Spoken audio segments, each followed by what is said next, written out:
বিয়ের পর হঠাৎ একদিন মেয়ে তার বাবাকে একটা চিঠি লিখলো। চিঠিতে লেখা ছিল, বাবা, ফুলশয্যার রাতে আমি বুঝতে পারি আমার স্বামী আমাকে ঠিক কতটা ভালোবাসে। কত রকমের কথা দিল, কথা নিল, সুখে দুঃখের সাথী হয়ে থাকবে তোমাদের জামাই।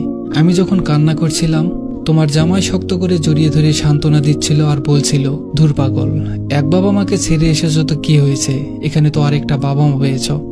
আমি আছি, তোমার দেবর আছে, ননদ আছে, তুমি কান্না করার সময় পাবে না, দেখে নিও। আমি জানি বাবা, তুমি হয়তো খুব খুশি হচ্ছ আমার চিঠিটা পেয়ে, হয়তো ভাবছো যে সুখের আশায় মেয়েকে বিয়ে দিয়েছ, সেই সুখেই হয়তো আছি আমি। তবে আমি তোমাকে চিঠি লিখছি অন্য একটা কারণে।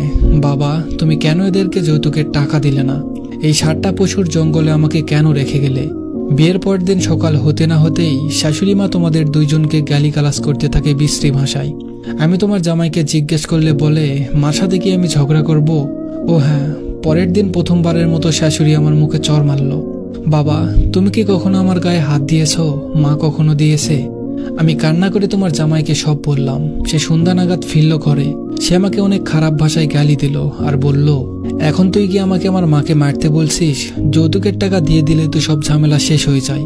তোর বাবা মাকে বল তাড়াতাড়ি টাকার ব্যবস্থা করতে। বাবা, তুমি কিছু একটা করো।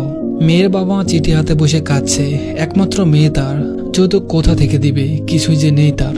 মেয়ের রূপবতী দেখে নিয়ে গেল আর এখন আমার মেয়েটাকে মারধর করছে। মেয়েটার জন্য পরানটা ফেটে যাচ্ছে। 1 মাস পর বাবার কাছে আরেকটা চিঠি এলো। বাবা, কত দূর কি করলে? আমি এত মায়ের আর সহ্য করতে পারছি না। শ্বশুর শাশুড়ি নোংরা নোংরা কথা বলে, শাশুড়ি যখন তখন গায়ে হাত দিচ্ছে, আমাকে ঠিক মতো খেতেও দেয় না। ভালো কিছু রান্না করছি ঠিকই, কিন্তু এরা আমাকে কিছুই খেতে দিচ্ছে না। বাবা, তুমি যখন যৌতুকের টাকা নিয়ে আসবে তখন বড় দেখে একটা ইলিশ মাছ নিয়ে আসবে, মাংসও নিয়ে আসবে। এসব এখানে আমি রান্না করি ঠিকই, কিন্তু খেতে দেয় না আমাকে। বলে, বাপকে বল কিনে আনতে, তারপর খাবি।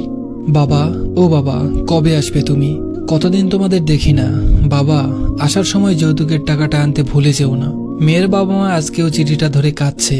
2 দিন পর আরো একটা চিঠি এলো। বাবা, তুমি জানো আজকে আমাকে 6 জন মিলে মেরেছে। আমি 2 দিন উঠতে পারিনি।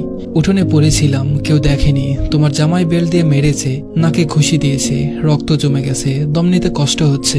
দেবর আর ননদ ধরে রেখেছে, শাশুড়ি মুখ চেপে রেখেছে যাতে চিৎকার করতে না পারি।